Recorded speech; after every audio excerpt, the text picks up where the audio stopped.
it's great to be out here with you tonight. I'm looking forward to talking to you a little bit about what I do and the kinds of law that I work with. Copyright is about creativity, creative works. It says writings here, but this isn't only about writing.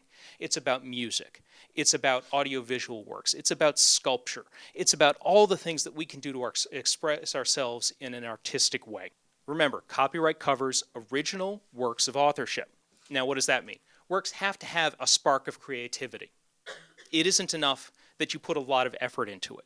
You have to show that there was something original, something new, something creative, something that imbues the work you created with, something worthy of protection. This is just an illustration of why with, a fairly simple action, you can actually have a pretty tricky question about who the author is. This might wind up being a joint work between the two of them, each of them contributing something which results in a single photo, and it's really hard to tell who contributed what. Many of you have heard the phrase public domain before. Okay, virtually everyone.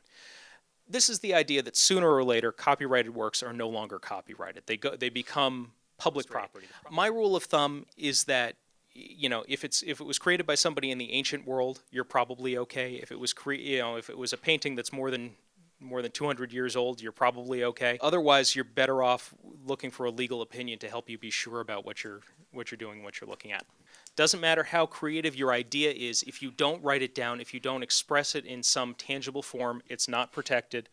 So you can't sue because you had an idea and somebody stole your idea. There's a popular saying around fair use, this is it, fair use is anything I want to do with somebody else's stuff, copyright infringement is what you want to do with mine. There's a lot of confusion around fair use. People think that nonprofit uses are fair use, not necessarily the case.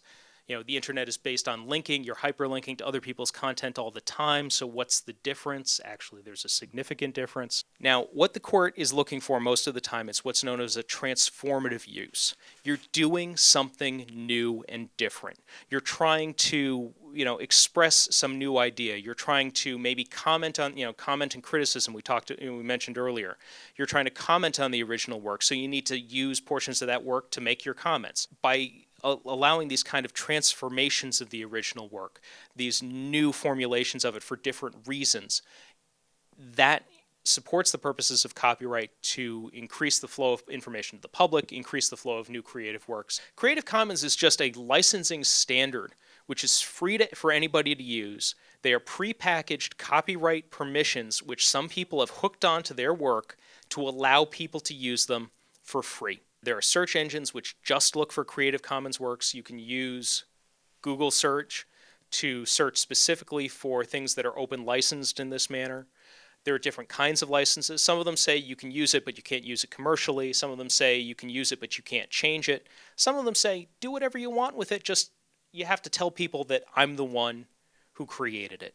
Try going through the terms of service and just finding the copyright terms. Look for the things that talk about what permission you're giving somebody to use your content, whether it's your tweets, your Facebook posts, whatever. It's a very interesting exercise. It's always better to get help before you try to do something rather than trying to fix it later.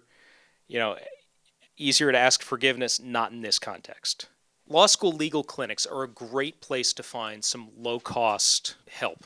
This can often be things from negotiating a contract to helping you understand whether your use is likely to be considered a fair use. In some cases, actually helping to represent you if somebody starts threatening you with an infringement lawsuit. I hope this was informative. I hope you got something out of this. And, keep creating great media and share it to the world. Thank you. Thank you.